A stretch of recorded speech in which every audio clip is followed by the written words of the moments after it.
The Iranian regime has funded its long reign of chaos and terror by plundering the wealth of its own people. No action taken by the regime has been more dangerous than its pursuit of nuclear weapons and the means of delivering them.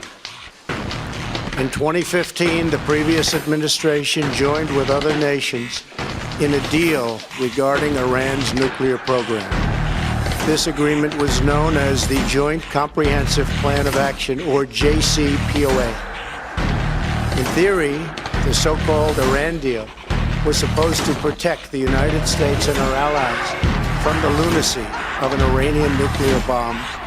The focus of this video will be on the Iran deal, otherwise known as the Joint Comprehensive Plan of Action. He's going to get drawn into the already hot conflicts in the Middle East that Israel and Saudi Arabia are deeply involved in, and they are trying to pull him in. And since he violated the deal, these conflicts have intensified. The violence in the Middle East has gotten worse, not better.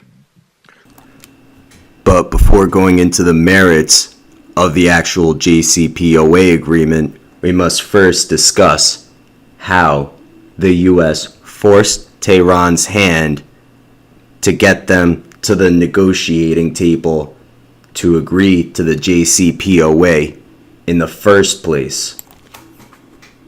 To force Tehran's hand, former Secretary of State John Kerry froze Iranian assets. This meant Iranian revenue from oil and gas was effectively being held hostage by the United States. If Iran wanted to get its money back, it would have to play ball with the US and the international community and stop the current nuclear trajectory that Tehran was navigating on. Needless to say, Iran wanted its $50 billion back from the United States. So a brief overview of prominent parts of the JCPOA agreement. Iran had to give up 97% of its enriched uranium. And keep in mind, weapons grade uranium is at 90% enrichment. Research grade is at 20% enrichment. Iran was only allowed to bring its uranium to 3.67% enrichment as part of the deal. Okay?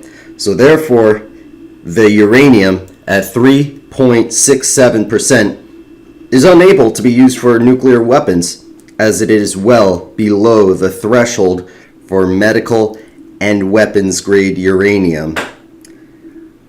The centrifuges that Iran had to be dropped from 20,000 to 5,000 centrifuges. Due to the limitations imposed on Iran, if Iran was to break out of the agreement, the time for Iran to acquire active working nuclear weapons, also known as the breakout time, would be well over a year. And the international community would have far more time to develop a response than they would have prior to the deal, when the breakout time would have just been a couple months. Now, also, one of the most important parts of the agreement was the inspections. The International Atomic Energy Agency, the IAEA, was authorized to inspect Iran's facilities, ensuring there is virtually no chance Iran was cheating the agreement.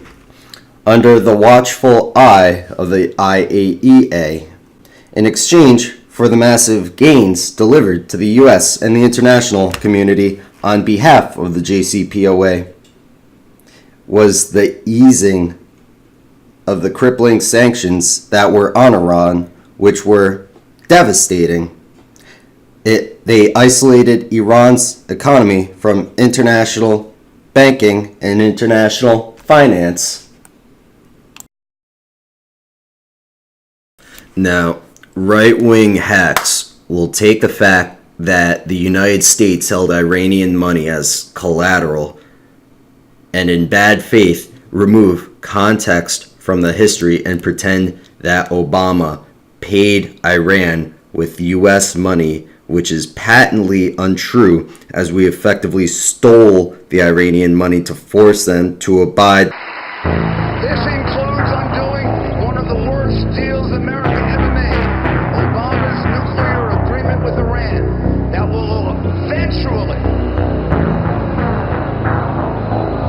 will eventually let them become a nuclear power, and it's putting billions of dollars back into a country that's the world's largest supporter of terrorism. We are actually giving them the money to fund the terrorists who are killing us and our allies. We are giving them the money. Are we crazy?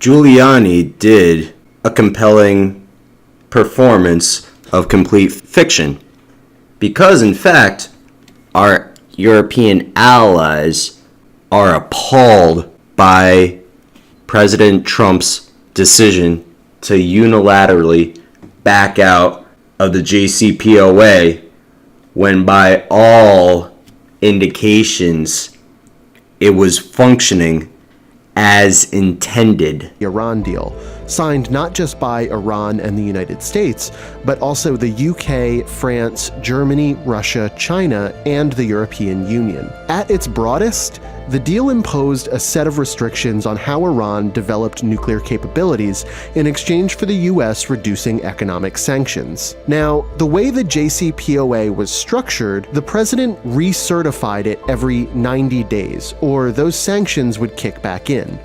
Trump had threatened this outcome for months, but is just now enacting it. When the Shah was in power in Iran, the US had helped him develop a civilian nuclear program. There was concern decades later that the new government of Iran was going to try to take that program and develop a nuclear weapon. This deal, the deal that President Trump just pulled out of, was the world's attempt to prevent war and to get Iran to stop that pursuit of a weapon without forcing it to. What do you have as a better option? I don't see it. What is the what-if scenario? Or your plan B? I don't have any plan B for nuclear against Iran. Although, speaking of our relationships with our European allies, we live in such strange and bizarre times that apparently discussions are occurring inside the administration as to whether or not the U.S. will sanction European businesses if they continue to do business with Iran, because that would hurt Trump's feelings. President Trump said this week that, quote, any nation that helps Iran in its quest for nuclear weapons could also be strongly sanctioned by the United States. Is the United States going to sanction European companies that do business with Iran? I think the issue here is what the Europeans are going to do. If they're going to see that it's not in their interest to stay in the deal, we're going to have to watch what the Iranians do. They'd love to stay in the deal. Why shouldn't they? They got everything they wanted from the Obama administration. But I think the Europeans will see that it's in their interest ultimately to come along with us. With all due respect, I've been speaking to European diplomats, and that's not the impression I get. Well, that's not the impression now. They say they're going to stay in the deal. And they may try to do so, in part because I think despite the complete consistency of President Trump in his opposition to the deal, opposed to it as candidate Trump, opposed to it as President-elect Trump, opposed to it as President Trump, many people, including apparently former Secretary of State John Kerry, thought that we never would get out of it. Now, I don't know how to explain why people could miss what the president was saying. So I think at the moment there's some feeling in Europe that they're really surprised we got out of it, really surprised at the reimposition of strict sanctions. I think that will sink in, and we'll see what happens then. The president's very clear. He wants to discuss the larger threat posed by Iran around the region. And this is what he discussed with President Macron. He's talked about it with Chancellor Merkel. He's talked about it with Prime Minister May. not just Iran's nuclear threat now, the threat in the future, the ballistic missile programs, and the instability Right. that Iran is causing around the region. But with all due respect, I didn't get an answer to the question. Is the U.S. going to impose sanctions on European companies that continue to do business with Iran? I think I did give the answer. Well, you and said the we'll answer, see. The answer is it's possible. It depends on the conduct. And by the way, for those who are not familiar with the extremism of John Bolton, brief, emphasis on brief, overview of him. He is a man who thinks that the U.S. should be free to topple whatever government it wants. International laws and treaties be damned.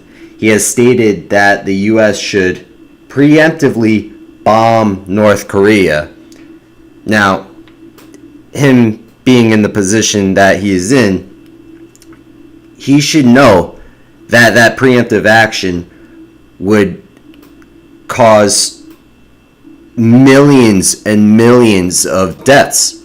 And that's not hyperbole, because a preemptive strike on North Korea would set off a chain reaction with Kim Jong-un destroying Japan and South Korea with likely conventional weapons. He won't even need nuclear weapons for that. Now, John Bolton has also endangered the North Korea talks between Kim Jong-un and Trump by scaring North Korea because he went on TV and mused about regime change in North Korea. In fact, he has actively opposed any kind of peace talks between North Korea and South Korea, calling them worthless. It is difficult to find a bigger advocate of the Iraq War to this day than John Bolton. He is still in favor of the Iraq War